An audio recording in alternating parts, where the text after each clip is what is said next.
Salut à tous, c'est Pang de la chaîne, bienvenue sur cette vidéo qui aujourd'hui va parler de trans, va parler de systémie, va parler d'influence sociale sur nos personnalités. Et en l'occurrence, en ce moment, je regarde beaucoup de vidéos et je lis pas mal d'éléments sur l'IA et les différentes IA qu'on a pu avoir dernièrement, notamment ceux qui ont été mis sur Twitter, ceux qui ont été mis sur Facebook, pour répondre ou pour apprendre avec la communauté humaine pour fonctionner comme des humains. Or, il y a souvent plein de trolls qui ont fait en sorte que, en à peu près une journée, les IA deviennent fascistes, extrémistes, tout ce que vous voulez de négatif de l'humain. Alors, on pourrait se dire, c'est des trolls qui se sont amusés à faire ça pour complètement emmerder l'IA de MS ou pour mettre à mal un système non humain. Néanmoins, ce que je trouve intéressant, c'est que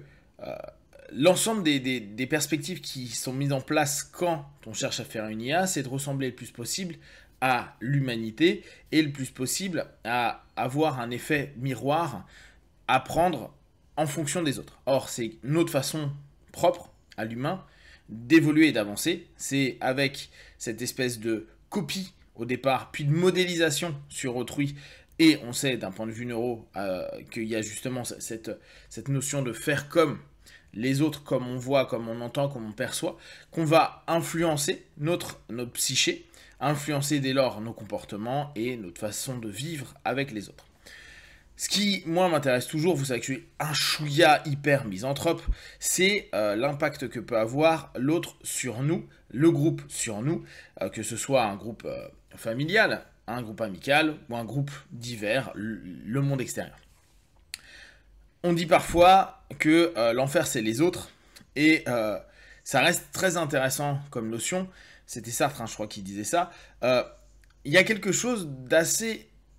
utile à prendre en compte au travers de ces IA et par rapport à nous, dans le fonctionnement qu'on a, dans les trans dans lesquels on rentre. On sait que les trans, donc, c'est ces moments où il y a la diminution du facteur de jugement et où on a une influence potentielle d'éléments externes, une ouverture au groupe dans lequel on est, donc aux influences au départ, c'est familial, puis après systémique de façon générale, les copains qu'on estime, les professeurs qu'on pourrait estimer,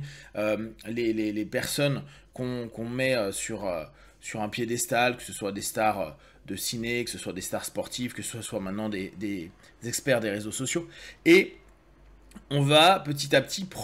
on va enlever le filtre potentiel de critique, et on le voit bien, quand quelqu'un, une star ou des réseaux fait une connerie,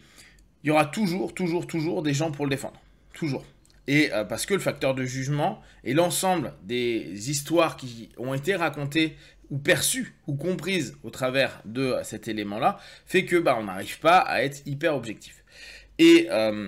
dans cette dimension-là, ce qui se passe souvent, c'est que on sait donc qu'on rentre dans des trans quand on est en groupe et que les groupes, par essence, vont tenter de se structurer d'une certaine façon, en positif et ou en négatif. Ça va dépendre de plein d'éléments divers. Ce qui, moi, m'intéresse, c'est de se dire, si une IA qui apprend, en tout cas qui aurait la tendance d'apprendre comme un humain, un petit peu plus rapidement, surtout maintenant qu'on te met directement sur les réseaux. Mais c'est là où on peut se poser la question de l'impact des réseaux, que ce soit Facebook, que ce soit YouTube, que ce soit Twitter, que ce soit les Insta et les TikTok. L'influence d'un groupe social, parfois non connu, au travers d'un ensemble de tendances, un ensemble d'éléments de ce qui est bien, de ce qui ne l'est pas, en plus avec des algorithmes qui nous emmènent dans une répétition, et souvenez-vous, dans une transe, le fait de répéter X fois les mêmes sons, les mêmes images, en gros les mêmes stimulus, vont donner des réponses automatisées. Or, si à chaque fois, il y a les mêmes réponses, les mêmes images, les mêmes façons de fonctionner, et c'est un peu le principe des tendances, on va assimiler ça de façon non critique, et ça peut orienter complètement notre façon de fonctionner. Si, bien sûr, avec un groupe de personnes, que ce soit en réel ou que ce soit en virtuel. Il y a constamment les mêmes discours, les mêmes façons de fonctionner, que en plus des algorithmes ou que simplement notre réalité physique nous fait rencontrer toujours les mêmes types de personnes, mêmes types de personnalités, parce qu'on est dans des groupes sociaux, parce qu'on est dans des groupes de travail, parce qu'on est dans plein d'éléments qui font qu'on recroise toujours les mêmes personnes, qu'on a constamment les mêmes discours, qu'on a constamment les mêmes échanges, qu'on a constamment donc les mêmes seedings, on va avoir potentiellement beaucoup d'éléments qu'on peut considérer comme étant perturbants, étant dérangeants, étant à un moment donné pas forcément connectés aux valeurs et aux liens qu'on a par rapport à la vie, par rapport aux croyances qu'on a, etc., etc. Le problème, c'est qu'à force de cette répétition, on va avoir une forme, alors j'exagère le mot, mais de toxicité de l'ensemble de ces suggestions sur nous, et on va automatiquement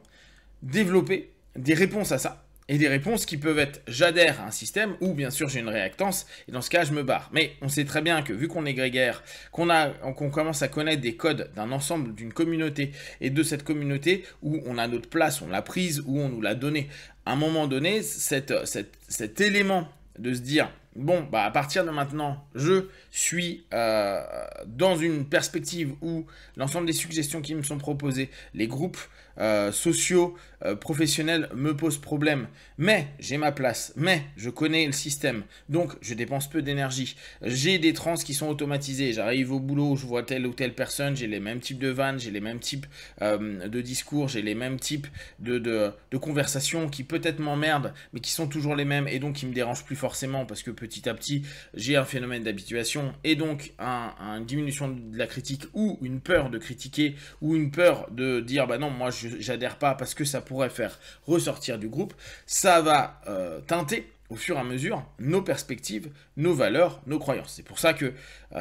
aujourd'hui on veut foncièrement éviter le communautarisme, mais indirectement, politiquement, socialement, intellectuellement, il y a plein de formes de communautarisme, des micro-communautés en réalité, dans différents secteurs, où tout à chacun tente de rassembler vers des personnes qui leur correspondent ou qui ont la même réponse à des suggestions qui ont été proposées en externe, que ce soit médiatiquement, que ce soit, donc, comme on disait, sur des réseaux, que ce soit possiblement politiquement dans une entreprise, dans une société, dans le groupe dans lequel on évolue. Si on arrive à être aussi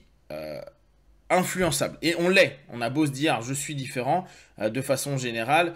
même si on est en réactance par rapport à l'ensemble des éléments et des idées qui nous sont proposés et qu'on trouve une idée alternative, on va souvent s'associer à un autre groupe qui va avoir sa propre toxicité ou en tout cas qui va avoir au bout d'un moment une forme de toxicité parce qu'il y aura toujours une forme de